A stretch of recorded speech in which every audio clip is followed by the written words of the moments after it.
எல்லோருக்கும் வணக்கம். ஜிஎஸ்டி சட்டம் மூலம் உங்களை அனைவரும் சந்திப்பதன் மகிழ்ச்சி. இன்று ஒரு தகவல். ஜிஎஸ்டியில் குறிப்பாக ஒவ்வொரு மாதமும் கடந்த மாதத்திற்கான ஜிஎஸ்டிஆர் 1 மற்றும் 3B இந்த மாதம் 11ஆம் தேதி மற்றும் 20ஆம் தேதிக்குள் செய்ய வேண்டும் என்பதுதான் ஜிஎஸ்டி சட்டம். ஆனால் கடந்த கால சட்டத்தில் 20ஆம் தேதி என்று உள்ளது.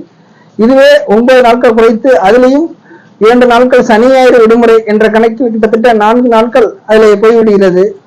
இவற்றையெல்லாம் வணிகர்களிடம் புரிய வைப்பதில் மிகப்பெரிய சிக்கல். ஆனால் அதிகாரிகள் மட்டத்தில் உள்ளவர்கள் இந்த கஷ்டத்தை உணர்வதே இல்லை. குறிப்பாக 20ஆம் தேதிக்கு முன்பு சனி ஞாயிறு விடுமுறை என்று அடுத்த நாள் வந்து போன் செய்கிறார்கள்.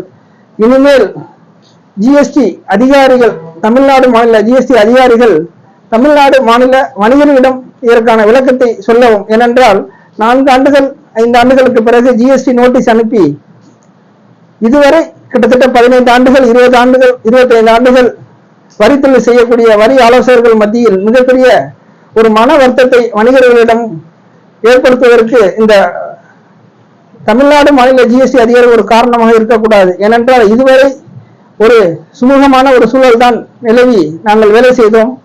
வாங்கக்கூடிய இந்த 500, 1000, 2000 ரூபாய்க்கு கிட்டத்தட்ட 1,75,000, 2,10,000 ஆக இவ்வளவு பெரிய வரித்தொகை, GST late fee, GST interest, penalty என்று கட்ட வேண்டிய ஒரு சூழ்நிலைக்கு வரி ஆலோசகர்கள் தான் காரணம் என்று வணிகர்கள் சொல்லுவது மிகப்பெரிய வேதனை அளிக்கிறது. இவற்றுக்கெல்லாம் பொறுப்பேற்க வேண்டிய ஜிஎஸ்டி போர்ட்டல் நெட்வொர்க், அதன் பிறகு ஜிஎஸ்டி இம்ப்ளிமெண்டேஷன் இவ்வளவு தாமதமாக ஒரு வணிகரிடம் கடந்த 4 ஆண்டுகள் உள்ள கணக்குகளை கேட்பது எந்த வகையில் நியாயம் என்று தமிழ்நாடு மாநில ஜிஎஸ்டி அதிகாரிகள் தான் விளக்கம் சொல்ல வேண்டும். எல்லாவற்றுக்கும் நீங்கள் போர்ட்டலில் போய் பாருங்கள். போர்ட்டலில் அடிஷனல் நோட்டீசஸ் அண்ட் ஆர்டர்ஸ் அவற்றை பார்க்க வேண்டும் என்று கடந்த 4 ஆண்டுகளுக்கு முன்பு நீங்கள் வணிகரிடம் சொல்லியிருந்தால் இந்த அளவுக்கு பிரச்சனை முத்தி போகாது.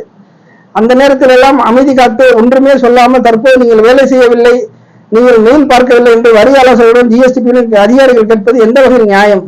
இனிமேல் வரி ஆலோசகர்களுக்கு அதிக பொறுப்புகள் ஆபத்தானவை. இனிமேல் வணிகர்கள் மற்றும் ஜிஎஸ்டி அதிகாரிகள் நேருக்கு நேர் அவற்றுக்குள்ள குறைகளை சொல்லி உங்களுக்கு செய்ய வேண்டிய படிவங்களை நேரடியாகவும் கடிதம் மூலம் தெரியப்படுத்தவும். இனிமேல் எந்த விதமான பொறுப்புகளும் ஜிஎஸ்டிபிக்கள் மற்றும் வரி ஆலோசகர் தலையில் சுமத்த வேண்டாம். அவர்கள் எந்த வகையில் பொறுப்பு ஏற்றுக்க முடியாது என்பதுதான் கடந்த கால சட்டத்தில் தொடர்ந்து நாங்கள் கோரிக்கை வைத்துக் கொண்டே இருக்கிறோம். ஆனால் அதை செவிமடுத்து யாரும் கேட்பதற்கு இல்லை, எந்த பொறுப்புகளும் யாரும் ஏற்றுக்கொள்ளவும் இல்லை. இந்த காணொலி பிடித்திருந்தால் லைக் செய்யவும், மறக்காமல் சப்ஸ்கிரைப் செய்யவும். உங்கள் பட்டுக்கோட்டை ஆர் ரமேஷ், ஜிஎஸ்டிபி. மேலும் அடுத்த வீடியோக்களில் சந்திப்போம். நன்றி, வணக்கம்.